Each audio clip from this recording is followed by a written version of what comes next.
Joint Communiqué. February 28, 1972. Shanghai, People's Republic of China.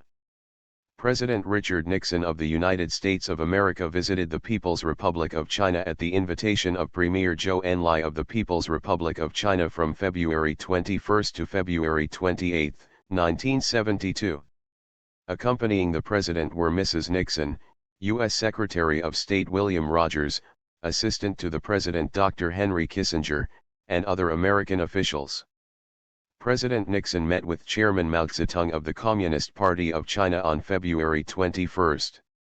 The two leaders had a serious and frank exchange of views on Sino-US relations and world affairs.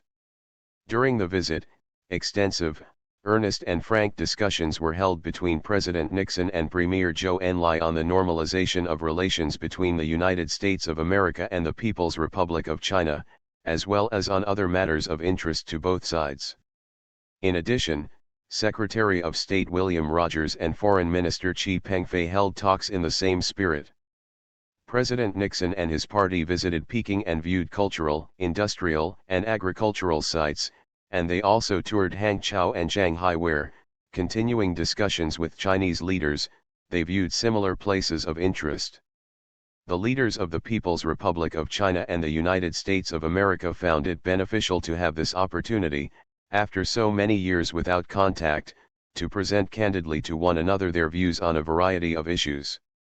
They reviewed the international situation in which important changes and great upheavals are taking place and expounded their respective positions and attitudes. The Chinese side stated, "Wherever there is oppression, there is resistance. Countries want independence, nations want liberation and the people want revolution. This has become the irresistible trend of history. All nations, big or small, should be equal. Big nations should not bully the small and strong nations should not bully the weak. China will never be a superpower and it opposes hegemony and power politics of any kind." The Chinese side stated that it firmly supports the struggles of all the oppressed people and nations for freedom and liberation and that the people of all countries have the right to choose their social systems according their own wishes and the right to safeguard the independence, sovereignty, and territorial integrity of their own countries and oppose foreign aggression, interference, control and subversion. All foreign troops should be withdrawn to their own countries.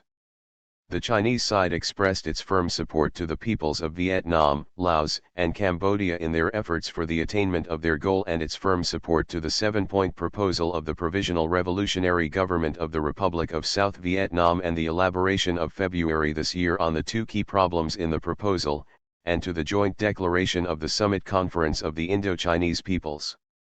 It firmly supports the 8-point program for the peaceful unification of Korea put forward by the government of the Democratic People's Republic of Korea on April 12, 1971, and the stand for the abolition of the UN Commission for the Unification and Rehabilitation of Korea. It firmly opposes the revival and outward expansion of Japanese militarism and firmly supports the Japanese people's desire to build an independent, democratic, peaceful, and neutral Japan. It firmly maintains that India and Pakistan should, in accordance with the United Nations resolutions on the Indo-Pakistan question, immediately withdraw all their forces to their respective territories and to their own sides of the ceasefire line in Jammu and Kashmir and firmly supports the Pakistan government and people in their struggle to preserve their independence and sovereignty and the people of Jammu and Kashmir in their struggle for the right of self-determination. The U.S. side stated, "Peace in Asia and peace in the world requires efforts both to reduce immediate tensions and to eliminate the basic causes of conflict. The United States will work for a just and secure peace, just, because it fulfills the aspirations of peoples and nations for freedom and progress, secure, because it removes the danger of foreign aggression. The United States supports individual freedom and social progress for all the peoples of the world, free of outside pressure or intervention. The United States believes that the effort to reduce tensions is served by improving communication between countries that have different ideologies so as to lessen the risks of confrontation through accident, miscalculation, or misunderstanding. Countries should treat each other with mutual respect and be willing to compete peacefully, letting performance be the ultimate judge. No country should claim infallibility, and each country should be prepared to re-examine its own attitudes for the common good. The United States stressed that the peoples of Indochina should be allowed to determine their destiny without outside intervention. Its constant primary objective has been a negotiated solution. The 8-point proposal put forward by the Republic of Vietnam and the United States on January 27, 1972 represents a basis for the attainment of that objective. In the absence of a negotiated settlement, the United States envisages the ultimate withdrawal of all U.S. forces from the region, consistent with the aim of self-determination for each country of Indochina. The United States will maintain its close ties with and support for the Republic of Korea.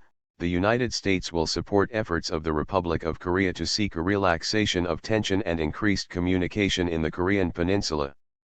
The United States places the highest value on its friendly relations with Japan. It will continue to develop the existing close bonds. Consistent with the United Nations Security Council resolution of December 21, 1971, the United States favors the continuation of the ceasefire between India and Pakistan and the withdrawal of all military forces to within their own territories and to their own sides of the ceasefire line in Jammu and Kashmir. The United States supports the right of the peoples of South Asia to shape their own future in peace, free of military threat, and without having the area become the subject of great power rivalry. There are essential differences between China and the United States in their social systems and foreign policies. However, the two sides agreed that countries, regardless of their social systems, should conduct their relations on the principles of respect for the sovereignty and territorial integrity of all states, non-aggression against other states, non-interference in the internal affairs of other states, equality and mutual benefit, and peaceful coexistence. International disputes should be settled on this basis, without resorting to the use or threat of force. The United States and the People's Republic of China are prepared to apply these principles to their mutual relations. With these principles of international relations in mind, the two sides stated that progress toward the normalization of relations between China and the United States is in the interests of all countries. Both wish to reduce the danger of international military conflict. Neither should seek hegemony in the Asia-Pacific region, and each is opposed to efforts by any other country or group of countries to establish such hegemony. Neither is prepared to negotiate on behalf of any third party or to enter into agreements or understandings with the other directed at other states. Both sides are of the view that it would be against the interests of the peoples of the world for any major country to collude with another against other countries, or for major countries to divide up the world into spheres of interest. The two sides reviewed the long-standing serious disputes between China and the United States. The Chinese side reaffirmed its position: the Taiwan question is the crucial question obstructing the normalization of relations between China and the United States. The government of the People's Republic of China is the sole legal government of China. Taiwan is a province of China which has long been returned to the motherland. The liberation of Taiwan is China's internal affair in which no other country has the right to interfere, and all U.S. forces and military installations must be withdrawn from Taiwan. The Chinese government firmly opposes any activities which aim at the creation of one China, one Taiwan, one China, two governments, two Chinas, an independent Taiwan, or advocate that the status of Taiwan remains to be determined. The U.S. side declared, the United States acknowledges that all Chinese on either side of the Taiwan Strait maintain there is but one China and that Taiwan is a part of China. The United States government does not challenge that position. It reaffirms its interest in a peaceful settlement of the Taiwan question by the Chinese themselves. With this prospect in mind, it affirms the ultimate objective of the withdrawal of all U.S. forces and military installations from Taiwan. In the meantime, it will progressively reduce its forces and military installations on Taiwan as the tension in the area diminishes. The two sides agreed that it is desirable to broaden the understanding between the two peoples. To this end, they discussed specific areas in such fields as science, technology, culture, sports, and journalism, in which people-to-people contacts and exchanges would be mutually beneficial.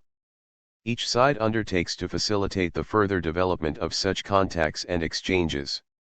Both sides view bilateral trade as another area from which mutual benefit can be derived, and agreed that economic relations based on equality and mutual benefit are in the interest of the peoples of the two countries. They agree to facilitate the progressive development of trade between their two countries. The two sides agreed that they will stay in contact through various channels, including the sending of a senior U.S. representative to Peking from time to time for concrete consultations to further the normalization of relations between the two countries and continue to exchange views on issues of common interest. The two sides expressed the hope that the gains achieved during this visit would open up new prospects for the relations between the two countries. They believe that the normalization of relations between the two countries is not only in the interest of the Chinese and American peoples but also contributes to the relaxation of tension in Asia and the world. President Nixon, Mrs. Nixon, and the American Party expressed their appreciation for the gracious hospitality shown them by the government and people of the People's Republic of China.